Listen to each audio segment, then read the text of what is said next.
Okay, we'll get started. In this section we're going to be going through circuits, but we're going to be going through some of the concepts that are behind circuits.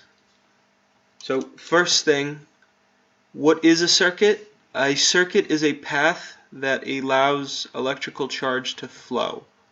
So again, it's a setup where you can get electrical charges moving from one place to another. So the flow in a circuit is supplied by potentially several different things. One of them would be a battery, right? But you could also have an outlet or another source of electricity potentially. So actually, let's take a look at this diagram right here. So again, the battery is one part that's definitely required in a circuit. So right here. So again, that battery, or it could be an outlet, is going to provide the charge. The next thing you need is that charge needs to flow through something. That thing is going to be called a wire. So that wire needs to be a good electrical conductor. So examples would be metal, water, right? There's other materials that allow charge to flow well that you could potentially use as wire.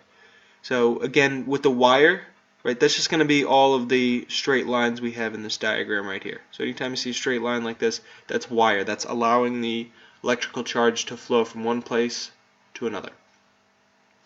Now, in order to flow, there needs to be an unbroken conductive path. So we'd say a complete circuit.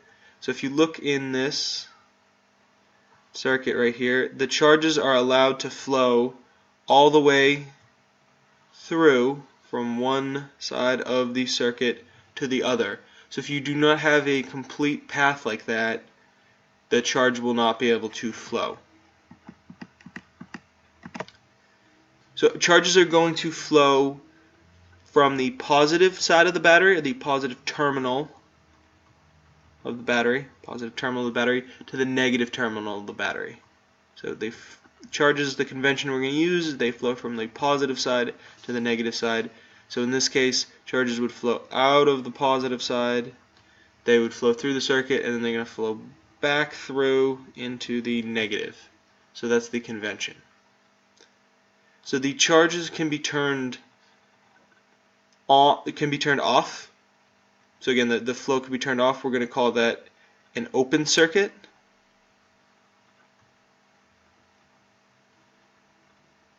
Or they could be turned on, and we're going to call that a closed circuit.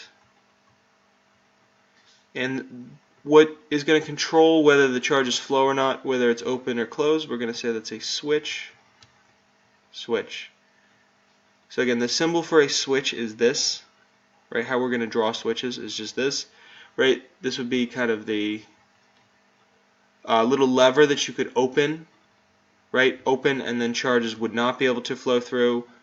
Or you could close it, right? You could pull the switch down, and then charges would be able to flow, and you'd say that's a closed circuit. So again, the switch allows you to control the flow of charge, so it's not always on or always off.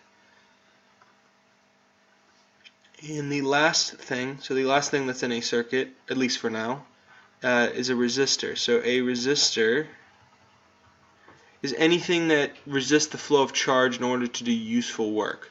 So examples of that: speakers, lights, motors, anything that converts electrical energy into another form. Maybe it's kinetic, maybe it's thermal, maybe it's potential gravitational, but again, electrical energy to some other form.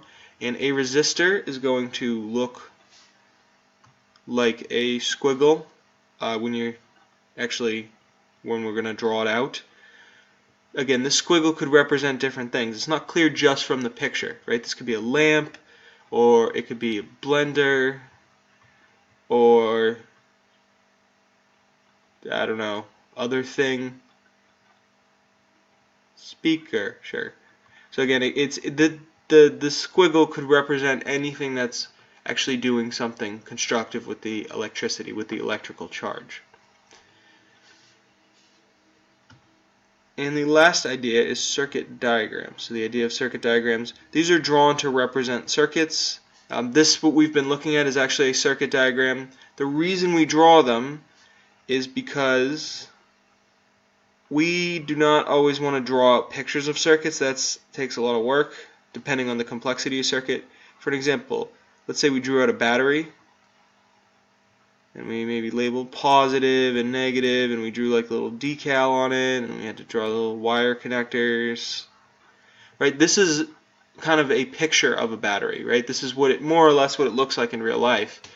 So instead of drawing out like, a cylinder with, positive and negative terminal on it every time, what we do is we just draw a circuit diagram, and circuit diagrams just have symbols. So instead of drawing out the full battery, we just draw out these two lines and then the connecting horizontal lines, and we just label positive and negative, and that's it. And that's, everyone knows what you mean. It's clear. There's one symbol, so that's why we use symbols, and that's why we use circuit diagrams.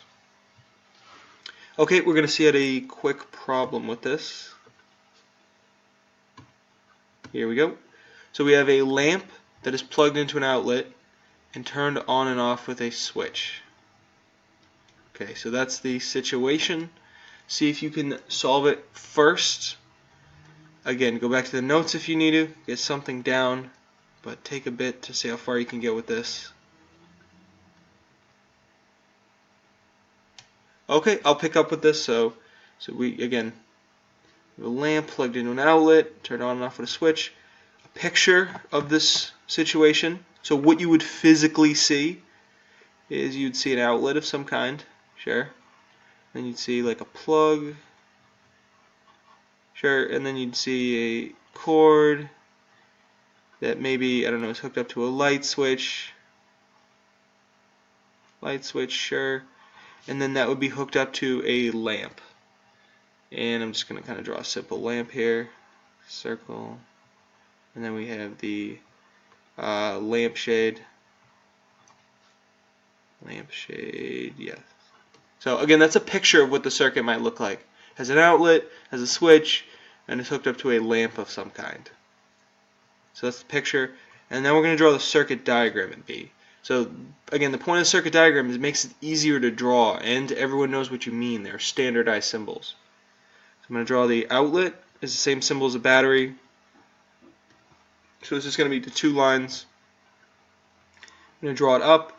We're going to draw the symbol for a switch, right?